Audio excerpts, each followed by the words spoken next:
নমস্কার বন্ধুরা, হতাশা স্টাডি সেন্টার চ্যানেলে তোমাদের স্বাগতম। আজকের ভিডিওটা প্রত্যেকের জন্য খুব ইম্পর্ট্যান্ট। তার কারণ হচ্ছে তোমরা অনেকেই যুবশক্তির ব্যাপারে আপডেট চাইছিলে।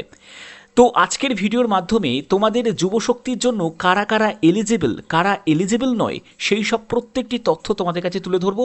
এছাড়া তোমাদের অনেকেরই প্রশ্ন আসছে যে স্যার, এমপ্লয়মেন্ট এক্সচেঞ্জ কার্ড এটা কি আমাদের প্রয়োজন আছে? তো এই ব্যাপারেও তোমরা অনেকেই জানতে চাইছো। তো প্রত্যেকটি তথ্য তোমাদের কাছে তুলে ধরবো এবং তোমাদের ফর্ম ফিল আপ কবে থেকে তোমরা ফর্ম ফিল আপ করতে পারবে সেই ব্যাপারে কি আপডেট রয়েছে সেটাও তোমাদের কাছে ক্লিয়ার করব। ভিডিওটা প্রত্যেকের জন্য খুব ইম্পর্টেন্ট, অবশ্যই বলবো শেষ পর্যন্ত দেখো। তো দেখো, প্রথমে দেখো এখানে কারা কারা এলিজিবল। প্রথমে আগেই বলে রাখি, এই স্কিমের ব্যাপারে কিছু ডিটেলস তোমাদের দিয়ে রাখি। এটা হচ্ছে যুবশক্তি ভরসা কার্ড, অর্থাৎ একটি যুবশক্তি ভরসা কার্ড বানানোর জন্য প্রথমত হচ্ছে যারা ওয়েস্ট বেঙ্গলের বাসিন্দা তারাই আবেদন করতে পারবে। এবং এটা হলো বিজেপির তরফ থেকে যেহেতু এটা প্রপোজ করা হয়েছে। এবং এখানে তোমাদের কি কি বলা হয়েছে দেখো, প্রাইমারি বেনিফিশিয়ারিজ এখানে বলছে যে unemployed educated youth of West Bengal, অর্থাৎ যারা আনএমপ্লয়েড বেকার যুবক যুবতী যারা রয়েছে তাদের জন্যই কিন্তু এই যুবশক্তি ভরসা কার্ড, যেখানে মান্থলি অ্যাসিস্ট্যান্ট কত থাকবে ৩,০০০ টাকা প্রতি মাসে। তোমরা যুবসাথীর সময় যেটা ১৫০০ পেতে, সেটা এখানে ৩,০০০ টাকা। ঠিক আছে। আচ্ছা, এর পরবর্তী হচ্ছে special one time grand 15,000 for competitive exam preparation, অর্থাৎ কম্পিটিটিভ এক্সামের প্রিপারেশনের জন্য, মানে চাকরির পরীক্ষার প্রিপারেশনের জন্য এটা কিন্তু একটা স্পেশাল ওয়ান টাইম গ্র্যান্ড তোমাদের থাকবে। পরবর্তী হচ্ছে অ্যাসিস্ট্যান্ট ডিউরেশন, মানে কত দিনের জন্য এই স্কিমটা তোমাদের প্রোভাইড করা হবে। এখানে বলছে until the beneficiary secure stable employment, অর্থাৎ যতদিন না তুমি কোনো স্থায়ী চাকরি পাচ্ছ ততদিন পর্যন্ত এই স্কিমের ফেসিলিটি তুমি পাবে। যেটা যুবসাথীর জন্য ছিল হচ্ছে 5 বছর টার্ম ছিল, এখানে কিন্তু সেটা নয়, এখানে হচ্ছে যতদিন না তুমি কোনো স্থায়ী চাকরি পাচ্ছ ততদিন পর্যন্ত। ওকে। আচ্ছা, এরপরে হচ্ছে এলিজিবিলিটি ক্রাইটেরিয়া। জায়গাটা ভালো করে বুঝে নাও কী কী এলিজিবিলিটি ক্রাইটেরিয়া থাকবে। দেখো, প্রথমত হচ্ছে যারা পশ্চিমবঙ্গের স্থায়ী বাসিন্দা তারাই কিন্তু এই ফেসিলিটি পাবে, অর্থাৎ যারা ত্রিপুরা থেকে বলো, আসাম থেকে বলো বা অন্য রাজ্য থেকে বলো, তারা কিন্তু এই ফেসিলিটি পাবে না, যেহেতু এটা শুধুমাত্র এটা পশ্চিমবঙ্গের বাসিন্দাদের জন্য। ওকে। আচ্ছা, এর পরবর্তী হচ্ছে এমপ্লয়মেন্ট স্ট্যাটাস। এমপ্লয়মেন্ট স্ট্যাটাস হিসাবে তুমি যদি একজন আনএমপ্লয়েড হয়ে থাকো তাহলে অবশ্যই তুমি যোগ্য।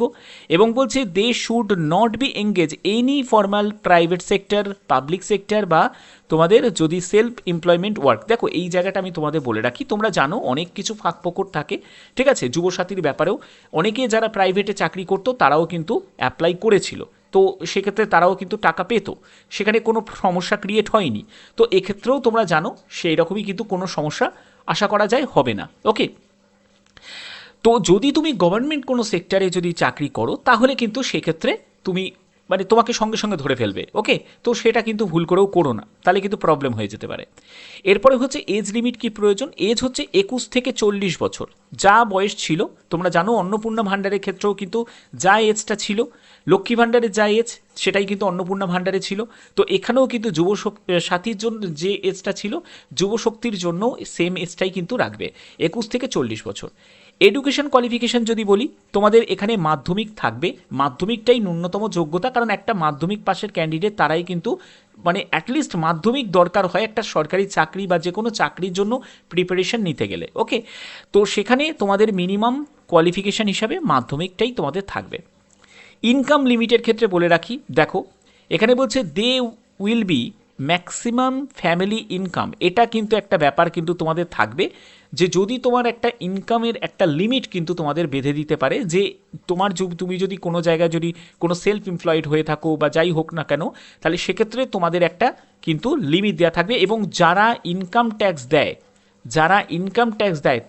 তারা কিন্তু অ্যাপ্লাই করতে পারবে না, এটাও কিন্তু একটা কন্ডিশন তোমাদের রাখতে পারে। ঠিক আছে, যেটা তোমাদের অন্নপূর্ণা ভাণ্ডারের জন্য তোমরা দেখেছো, ইনকাম ট্যাক্স যদি পেয়ার হয় তাহলে তারা কিন্তু আবেদন করতে পারবে না, এখানেও কিন্তু সেরকম করে দেবে। তো ইনকাম ট্যাক্স মানে তাহলে ভালো ইনকাম রয়েছে, তাহলে তাকে কেন দেয়া হবে। ওকে। আচ্ছা, বেনিফিটগুলো কি কি রয়েছে সেগুলো তোমরা জানো, যে ফিনান্সিয়াল ইন্ডিপেন্ডেন্সের জন্য, ঠিক আছে, আর্থিকভাবে সহায়তা করার জন্যই বেকার যুবক যুবতীদের জন্যই তাদেরকে ডিবিটির মাধ্যমে 3,000 টাকা ডাইরেক্টলি ইনটু বেনিফিশিয়ারি আধার লিঙ্ক যে ব্যাঙ্ক অ্যাকাউন্ট তোমাদের রয়েছে সেখানে কিন্তু দেয়া হবে।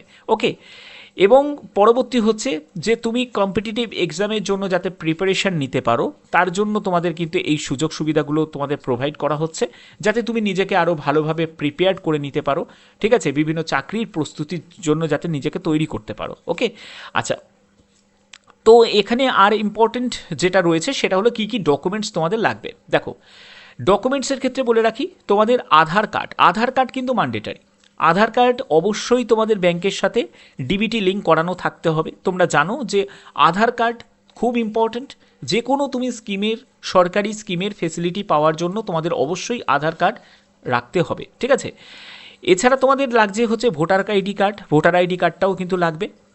তারপরে এজ প্রুফ ডকুমেন্টস হিসাবে তোমাদের মাধ্যমিকের অ্যাডমিট কার্ড বা তোমার birth certificate, education qualification certificate হিসাবে তোমাদের মাধ্যমিকটা কিন্তু ম্যান্ডেটারি। মাধ্যমিকটা তোমাদের লাগবে, যেহেতু মাধ্যমিক একটা মিনিমাম যোগ্যতা, তো সেক্ষেত্রে মাধ্যমিকের তোমার মার্কশিট সার্টিফিকেট দুটোই কিন্তু তোমাদের রেডি রাখতে হবে।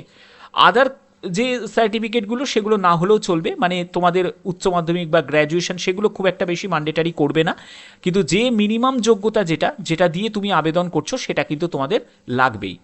অবশ্যই তোমাদের এগুলো রেডি রাখতে হবে। তারপরে ব্যাংকের পাসবই, তোমাদের ফ্রন্ট পেজটাই লাগবে ব্যাংকের পাসবইয়ে, যেখানে তোমার অ্যাকাউন্ট নাম্বার, তোমার নাম, তোমার আইএফএসসি কোড সেটা কিন্তু সেখানে থাকবে, ঠিক আছে। এবং সেটা তোমাদের যে কোনো ন্যাশনালাইজ যে ব্যাংক রয়েছে তার সাথে কিন্তু আধার সিডেড করানো থাকতে হবে। আচ্ছা, এখানে আরেকটি ব্যাপার বলে রাখি, এমপ্লয়মেন্ট এক্সচেঞ্জ কার্ডের ব্যাপারে তোমাদের বলি, এটা কিন্তু ম্যান্ডেটারি নয়। এমপ্লয়মেন্ট এক্সচেঞ্জ কার্ডটা কিন্তু তোমাদের অত্যাবশ্যক থাকবে না। ওকে, তার পরবর্তী হচ্ছে যে পাসপোর্ট সাইজের ছবি হ্যাঁ লাগবে। অনলাইনে আবেদন যখন তুমি করছো বা অফলাইনে করছো তখন কিন্তু তোমাদের একটা পাসপোর্ট সাইজের ছবি নিশ্চয়ই তোমাদের লাগবে। এছাড়া তোমাদের কাস্ট সার্টিফিকেটের ব্যাপারে বলে রাখি, এসসি এসটি ওবিসি যারা রয়েছে তাদের জন্য কিন্তু একটা কাস্ট সার্টিফিকেটের কিন্তু প্রয়োজন আছে। ওকে, যারা ইডাব্লিউএস তাদেরও অবশ্যই লাগবে। এবার মেন ব্যাপার হচ্ছে যে তোমাদের আবেদন কবে থেকে শুরু হবে এবং এই ব্যাপারে কি আপডেট রয়েছে। দেখো, আমি যে ভিডিওটা দিচ্ছি তোমাদের, আজকে হচ্ছে 22শে জুন। আজকের ডেটে তোমাদের পশ্চিমবঙ্গের বাজেট পেশ হবে। তো পশ্চিমবঙ্গের বাজেটে যে উল্লেখ্য বিষয় সেটা হলো এই যুবশক্তি। তোমাদের অবশ্যই নজর রাখতে হবে, কারণ যুবশক্তির ব্যাপারে নিশ্চয়ই একটা আপডেট তোমাদের থাকবে। এছাড়া তোমাদের আরও বিভিন্ন যেসব প্রকল্পগুলো রয়েছে সেই প্রকল্পের ব্যাপারেও কিন্তু আপডেট থাকবে। অর্থাৎ এই আপডেটটা যুবশক্তির জন্য আমরা ধরে রাখতে পারি যে আপডেট থাকবেই। এবং এই আপডেটটা আসার পর থেকে তোমাদের মনে রাখো যে তোমাদের 1 উইকের মধ্যেই কিন্তু আশা করা যায় যে তোমাদের আবেদন রিলেটেড তোমাদের প্রসেস শুরু হয়ে যাবে। এবং ইতিমধ্যেই আমরা দেখেছি যে অনলাইন যে পোর্টাল সেখানে কিন্তু কিছু চেঞ্জেস আমরা দেখতে পেয়েছি, যেটা যুবশক্তি করে দেওয়া হয়েছে। সেখানে আশা করা যায় তোমাদের অনলাইন প্রসেসটাও শুরু করবে। কিন্তু তবে অন্নপূর্ণা ভাণ্ডারে যেরকম তোমরা দেখেছো, অন্নপূর্ণা ভাণ্ডারে, ঠিক আছে, অন্নপূর্ণা ভাণ্ডারে তোমরা যেরকম দেখেছো যে কি দেখেছো, তোমাদের অফলাইন প্রথমে আগে শুরু হয়েছে, তারপরে কিন্তু অনলাইন প্রসেস তারা শুরু করেছে। এখানেও কিন্তু তাই, তোমাদের প্রথমে ধরো অফলাইন প্রসেস শুরু করবে, তারপরে তোমাদের অনলাইন প্রসেস শুরু হবে। এবং এর জন্য যে জনকল্যাণ যে শিবির আছে, আবার কিন্তু শিবির কিন্তু চালু হবে। সেখানে কিন্তু তোমরা এই যে যুবশক্তির যে ফর্ম ফিল আপ, অন্নপূর্ণা ভাণ্ডারের ফর্ম ফিল আপ, এছাড়া যেসব গভর্নমেন্ট আরও যেসব স্কিমগুলো রয়েছে সেই সব স্কিমের যে ফর্ম তোমরা ডাইরেক্ট গিয়ে জমা দিতে পারো। এছাড়া তোমাদের ব্লক অফিসে জমা দিতে পারো, পঞ্চায়েত বিভিন্ন অফিসে তোমরা জমা দিতে পারো, জেলা অফিসের বিভিন্ন জায়গায় তোমরা জমা দিতে পারো। তো যে কোনো আপডেটের জন্য অবশ্যই চ্যানেলটিকে সাবস্ক্রাইব করে রাখবে, বেল আইকনটাকে অল করে রাখবে, যাতে তোমাদের কাছে গুরুত্বপূর্ণ নতুন নতুন আপডেটগুলো পৌঁছে দিতে পারি। এখনের মতো এইটুকুই, টাটা।